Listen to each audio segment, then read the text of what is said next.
যদি সেবা আর ভিশন না থাকে না, তাহলে সমাজে কিছু করতে পারবেন না। ভারতবর্ষের এমন একটা দেশ যেখানে ভারতবর্ষের ইতিহাস বলে ভোগীদের মনে রাখে না, ত্যাগীদের মনে রাখে। একটা টাকাও ইনকাম করেনি আমাদের রামকৃষ্ণদেব, আমাদের জেলার মাটির লোক। স্বামী বিবেকানন্দ 1 টাকা ইনকাম করেছে? ভারতবর্ষ কোনোদিন ভোগীদের মনে রাখে না, ত্যাগীদের মনে রাখে। আপনি কি ভোগী না ত্যাগী? দেখুন, আমি রক্ত মাংসে গড়া একজন মানুষ, সমস্ত কাজের মধ্য দিয়েও একটা সময় সেবার জন্য ব্যবহার করি এবং সেবার মাধ্যমেই মানুষের কাছে পৌঁছাবার চেষ্টা করি। সেবা মানসিকতা না থাকলে সমাজ বাঁচবে না, সমাজ বাঁচাতে হবে। সমাজের রাজনৈতিক পরিবর্তনটা হয়তো করার জন্য এসেছি আমরা, কিন্তু সামাজিক পরিবর্তনটা আমার মূল লক্ষ্য। আচ্ছা, এই যে এই সিঙ্গুরে এখানে যেখানে আমরা দাঁড়িয়ে রয়েছি, এটা টাটার জমিটা, এটা আপনার মনে আছে কি হয়েছিল সেই সময়? 2006 সালে টাটা জন্যে বামপন্থ গভর্নমেন্ট জমি অধিগ্রহণ করলো 997 একর। তখন শুরু হলো জমি আন্দোলন। দেখুন, কোনো জায়গায় যদি কোনো জমি অধিগ্রহণ বা কোনো কিছু হয়, তখন সাধারণ মানুষের সঙ্গে, ওখানকার চাষিদের সঙ্গে একটা আলোচনা করার দরকার ছিল। কিন্তু ক্ষমতার অনেক বিধায়ক ক্ষমতার দর্পে বামপন্থী গভর্নমেন্ট তখন জমিটা অধিগ্রহণ।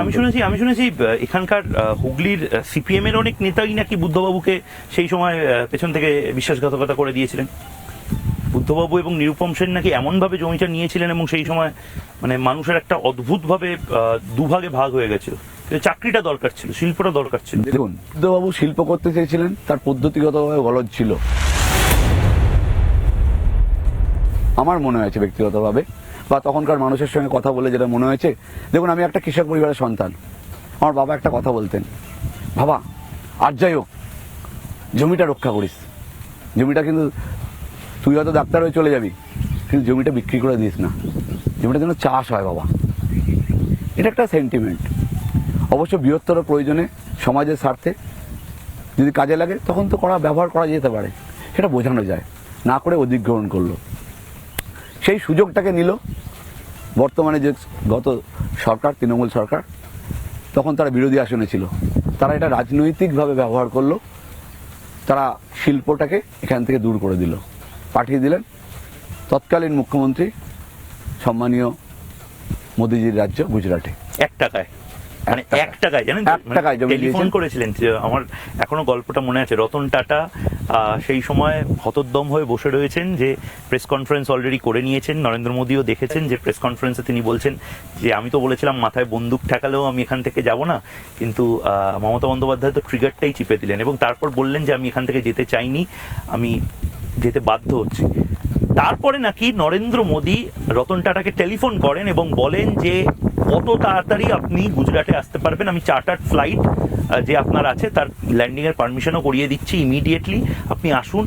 1 টাকাতে জমি শুধু নয়, ইলেকট্রিসিটি, রাস্তা, জল সব মিলিয়ে 1 টাকায় তিনি বলেছিলেন আপনি এস্টাবলিশ করুন সেই জমি। এখনো স্মৃতিচিহ্ন বহন করে রেখেছে। এই যে এখানে এক একটা করে লোহার পুরো পুরো স্ট্রাকচার, তার মানে এর ভেতরে স্ট্রাকচার আছে, পুরো পুরো কংক্রিট স্ট্রাকচার আছে। আপনি যদি আরো ভিতরের দিকে যান তাহলে আরো দেখি না, আরো ভিতরের দিকে, মানে ওই এগুলো পাল্টে ভেতর দিকে যাওয়া যায়, তাহলে কিন্তু আপনি দেখতে পাবেন যে আরো পিলার রয়েছে। এখানে কি চাষাবাদ হবে, এখন হওয়ার সম্ভাবনা আছে? অলিক কল্পনা।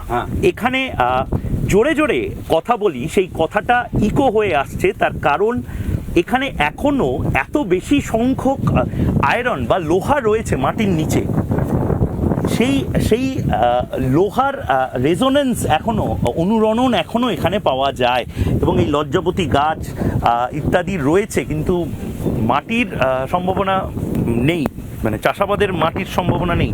তো মমতা বন্দ্যোপাধ্যায় তো এখানে সর্ষে ফেলেছিলেন, ওই জায়গাটা তো চাষ হয়েছে, দেখুন মানে কিছু কিছু কিছু গাছ তো হয়েছে। আমি দেখতে পাচ্ছি 25% জায়গা, 20 to 25% জায়গা কিছুটা কৃষিযোগ্য হয়েছে, কিন্তু যে উর্বর কৃষি জমি যেটা হয়, যেখানে সব ফসল পাওয়া যায়, সেরকম জায়গা কিন্তু তৈরি করতে পারে।